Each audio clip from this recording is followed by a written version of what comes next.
ಹಿಂದೆ ಬಿಜೆಪಿಯಲ್ಲಿದ್ರಿ, ಹಾಗೆ ಕಾಂಗ್ರೆಸ್ಸಿಗೆ ಬಂದು ಸೇರ್ಕೊಂಡ್ರಿ.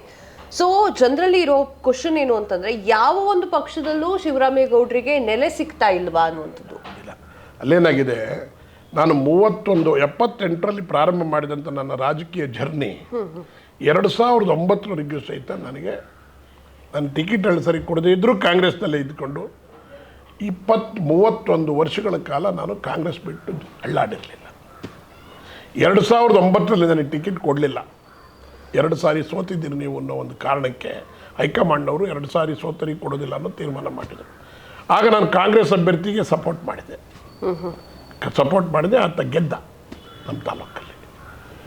ಗೆದ್ದಾದ ಮೇಲೆ MP ಎಲೆಕ್ಷನಲ್ಲಿ ನನಗೆ ಕೊಡ್ತೀವಿ ಅಂತ ಮಾತುಕತೆ ಮಾಡಿದರು. SM ಕೃಷ್ಣ ಅವರು ಹೇಳಿದರು, ಅಂಬರೀಷ್ ಅವರು ಹೇಳಿದರು. ನನಗೆ ಟಿಕೆಟ್ ಕೊಡಲಿಲ್ಲ. ನಾನು 31 ವರ್ಷ ಕಾಂಗ್ರೆಸ್ಸಲ್ಲಿದ್ದವನು. ನನಗೆ ಗೆಲ್ಲುವಂಥ ಸಂದರ್ಭದಲ್ಲಿ ನನಗೆ ಟಿಕೆಟ್ ಕೊಡಲಿಲ್ಲ.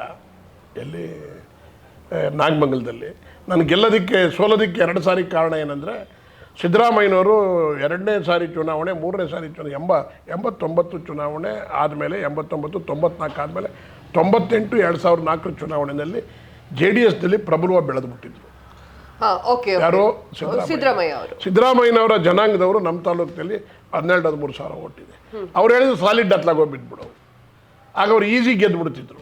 ಅದನ್ನು ಸರಿ ಮಾಡ್ಕೊಳ್ಳೋಕ್ಕೋಸ್ಕರ ನಾನು ಸಿದ್ದರಾಮಯ್ಯ ಸಾಹೇಬರು ಐಂದ ಕಟ್ಟಿದಾಗ ಅವ್ರು ಎಲ್ಲೆಲ್ಲಿ ಪಾರ್ಟಿ ಮಾಡ್ತಾರೋ ಅಲ್ಲಿಗೆಲ್ಲ 100 ಬಸ್ಸಿನ ಜನ ಕರ್ಕೊಂಡೋಗಿವೆ. 100 ಬಸ್ಸಿನ ಜನ ಕರ್ಕೊಂಡೋಗಿ ಅವ್ರು ನಮ್ಮ ಹೊಲಿಸ್ಕೋಬೇಕು ಅಂತೇಳಿ ಅವರು ಟಿಕೆಟ್ ಕೊಡ್ಸೋಕ್ಕೆ ಭಾಳ ಇಂಟ್ರೆಸ್ಟ್ ಆಗಿದ್ರು. 2 ಸಾರಿ ಸೋತಿದ್ದೀನಿ ಅನ್ನೋ ಒಂದೇ ಕಾರಣಕ್ಕೆ ನಿಯಮದ ಅನುಸಾರ ನನಗೆ ಟಿಕೆಟ್ ಕೊಡಲಿಲ್ಲ. ಟಿಕೆಟ್ ಕೊಡದೇ ಇದ್ದಾಗ ನಾನೇನು ಕಾಂಗ್ರೆಸ್ ಬಿಟ್ಟು ಓಡೋಬೇಕು ಅಂತ ಇರಲಿಲ್ಲ. ಮನೆಗೆ ಬಂದು BJPಯವ್ರು ಕರ್ಕೊಂಡು ಹೋದ್ರು. ಮನೆ ಹತ್ರ ಬಂದು ಇವತ್ತು ಇನ್ನೂ ಬದುಕಿದ್ದಾರೆ, ಕರ್ಕೊಂಡೋಗಿರೋರು. 2 ಮಂತ್ರಿಗಳಾಗಿದ್ದಾರೆ, ದೊಡ್ಡ ಮಂತ್ರಿಗಳಾಗಿದ್ದಾರೆ. ಅವ್ರು ಕರ್ಕೊಂಡೋಗಿ ನನ್ನನ್ನು BJPಗೆ ಸೇರಿಸಿ, ನಾನು ವಾಕ್ ಹೋಗೋದಕ್ಕೆ ಟ್ರ್ಯಾಕ್ ಸೂಟ್ ಹಾಕೊಂಡು ನಿಂತಿದ್ದೆ. ಮನೆ ತಲೆಯಿಂದ ಕಾರ್ ಹಚ್ಕೊಂಡು ಹೋದರು. ತಿನ್ನಿಸ್ಬಿಟ್ಟು ಅಲ್ಲೇ MP B ಫಾರಮ್ ಕೊಟ್ಟು ಕಳಿಸ್ಬಿಟ್ರು ನನ್ನ ಕೈಗೆ. ಆ ಥರ ನೀವು BJP ಕಡೆಗೆ ಹೋಗಿದ್ದು? BJP ಕಡೆಗೆ ನಾನು ಕರ್ಕೊಂಡು ಹೋದ್ರೆ ಯಡಿಯೂರಪ್ಪ ಸಾಹೇಬರು 1.5 ವರ್ಷ ಅಲ್ಲಿದ್ದೆ. ಪಾರ್ಟಿ ಕಟ್ಟಬೇಕು ಅಂತ ಅಂಬಲದಲ್ಲಿದ್ದೆ ನಾನು. ಆ್ಯಕ್ಚುಲಿ ಮಂಡ್ಯ ಜಿಲ್ಲೆಯಲ್ಲಿ BJP ಕಟ್ಟೋಣ ಅಂತ. ಅದಕ್ಕೆಲ್ಲ ಅಷ್ಟೊಂದು BJP ಇಲ್ಲವೇ ಇಲ್ಲ ಕಟ್ಟಕ್ಕೆ. ರಾಜ್ಯ ಮಟ್ಟದಲ್ಲಿ ಕೆಲವರು ಪ್ರಯತ್ನ ಮಾಡ್ತಾರೆ, ಕೆಲವರು ಅದಕ್ಕೆ ತಣ್ಣೀರಿರುತ್ತಾರೆ. ಅದೇನಾಯಿತು, BJP ಕಟ್ಟಕ್ಕೆ ಅವಕಾಶ ಆಗಲಿಲ್ಲ. ಯಡಿಯೂರಪ್ಪ ಸಾಹೇಬ್ರು ಪಾರ್ಟಿ BJP ಬಿಟ್ಬಿಟ್ಟು KJP ಕಟ್ಟಿಕೊಂಡ್ರು. ಯಾವಾಗ ಅವ್ರು 2 ವರ್ಷ, ನಾನು ಹೋಗಿ 2 ವರ್ಷ ಆಯಿತು. ಅವರಿಗೆ ಆ ಪಾರ್ಟಿನಲ್ಲಿ ಸರಿಯಾಗಿ ಅವ್ರನ್ನ ನೋಡ್ಕೊಳ್ಳಿಲ್ಲ. ಅದಕ್ಕೋಸ್ಕರ ಯಡಿಯೂರಪ್ಪ ಸಾಹೇಬ್ರು ಏನು ಮಾಡಿದರು, KJP ಕಟ್ಟಿದರು. ನನ್ನ ಕರ್ಕೊಂಡೋದರು ಬಂದು ಪಾರ್ಟಿ ಬಿಟ್ಟು ಬಂದಮೇಲೆ ನನಗೆ ಅಲ್ಲೇನು ಕೆಲಸ. ಅಷ್ಟೊತ್ತಿಗೆ ನನಗೆ ಅಂಬರೀಷ್ ಏನು ಮಾಡಿದ, ನನಗೆ ರಾಜಿ ಮಾಡಿಕೊಂಡೆ. ನಾನು ಅಂಬರೀಷ್ ಮೇಲೂ ಬೇಜಾರಾಗಿ ಹೋಗಿದ್ದು. ಏನಾಗಿತ್ತು, ನನಗೆ ಟಿಕೆಟ್ ಕೊಡಿಸ್ತೀನಿ ಅಂತ ಅವನು ಮಾತುಕತೆ ಆಗಿತ್ತು. 99ರಲ್ಲಿ ನನಗೆ ಟಿಕೆಟ್ ಕೊಡಿಸ್ಲಿಲ್ವಲ್ಲ. 2009ರಲ್ಲಿ ನನಗೆ ಟಿಕೆಟ್ ಕೊಡ್ಸೋಕ್ಕಾಗಲಿಲ್ಲ. ನನಗೆ MLA ಟಿಕೆಟ್ ಕೊಡಲಿಲ್ಲ. ನಿನಗೆ MP ನಿಂತ್ಕೊಳ್ಳಿವಿ ಅಂತ ಹೇಳಿದರು ಅವರು. MP ನಿಂತಾಗ ಹೇಳ್ದೇ ಅವನು ಕ್ಯಾಂಡಿಡೇಟ್ ಆದ. ಅಂಬರೀಷೇ ಕ್ಯಾಂಡಿಡೇಟ್ ಆದ. ಅಂಬರೀಷ್ ಕ್ಯಾಂಡಿಡೇಟ್ ಆದಮೇಲೆ ಅಂಬರೀಷನ್ನು ಸೋಲಿಸ್ಬೇಕಲ್ಲ ಅಂತೇಳಿ ಕಾಯ್ಕೊಂಡಿದ್ದೆ ನಾನು. BJP ಬಂದು ಕರ್ಕೊಂಡು ಟಿಕೆಟ್ ಕೊಟ್ಬಿಟ್ರು ನನಗೆ. ನಾನು ನಿಲ್ಲಾಗ ಅಂಬರೀಷ್ ಸೋಲ್ಬೇಕಾ ಬಂತಲ್ಲಿ. ಹೆಂಗಿದೆ ನೋಡಿ ದುರ್ದೈವ ಅಲ್ವಾ. ಕೊನೆವರೆಗೂ ಫ್ರೆಂಡ್ಸ್ ಆಗೇ ಇದ್ದೋ. ಅವನಿಗೂ ನನಗೂ ವಿರೋಧ ಬಂದಿದ್ದು ಒಂದೂವರೆ. ನಾನು ಹೋಗಿ BJPಲಿ ನಿಂತೆ. ಅವನು ಸೋತ ಆದಮೇಲೆ ಅವನು ಮನೆಗೆ ಸೇರ್ಕೊಂಡಿದ್ದ.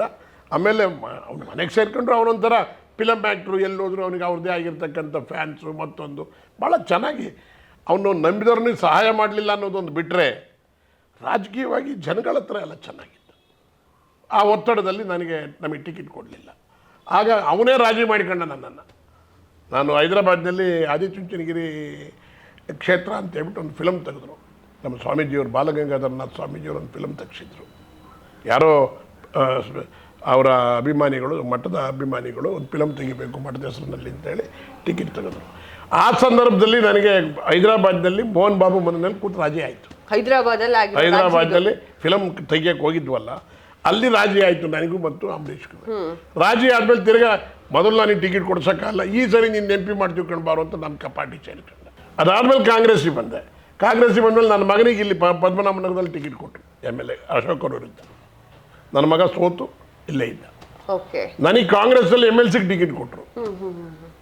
ಈಗ ಕಾಂಗ್ರೆಸ್ಸಿಗೆ ಹೋದ್ರಿ, ಹಾಗಾದ್ರೆ ಮತ್ತೆ ಹೇಗೆ ಬಿಜೆಪಿ ಕಡೆ ಬಂದ್ರಿ? ಕಾಂಗ್ರೆಸ್ಗೆ ಹೋಗೋದ್ರೊಳಗೆ ನಾನೀಗ ಈಗ ಕೆಲವರು ಜೀವಂತವಾಗಿಲ್ಲ ರಾಜಕಾರಣಿಗಳು, ಅವ್ರ ಬಗ್ಗೆ ಈಗ ಉದಾಹರಣೆಗೆ ಅಂಬರೀಷ್ ಅಣ್ಣ ಇಲ್ಲ, ನಾನು ಅವ್ರ ಬಗ್ಗೆ ಏನಾರ ಹೇಳಿದರೆ ಜನ ತಪ್ಪು ತಿಳ್ಕೊತಾರೆ.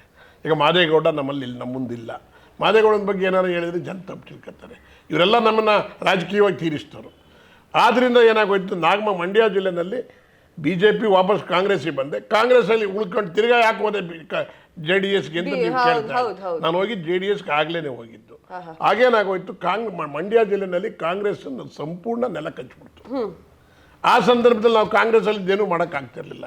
ನಾನು ಮತ್ತು ಸುರೇಶ್ ಗೌಡ ಇಬ್ಬರೂ ಸಹಿತ ಓಡಾಡ್ಕೊಂಡಿದ್ವಿ. ದೇವೇಗೌಡರು ಸಾಹೇಬರು ನಮ್ಮನ್ನು ಕರೆಸಿ ನೀವು ಸೇರ್ಕೋಬೇಕು ಪಾರ್ಟಿಗೆ ಅಂತ ಹೇಳಿದರು. ನನ್ನನ್ನೇ ಚುನಾವಣೆ ನಿಂತ್ಕೊಳ್ಳಿದ್ದು ಹೇಳಿದರು.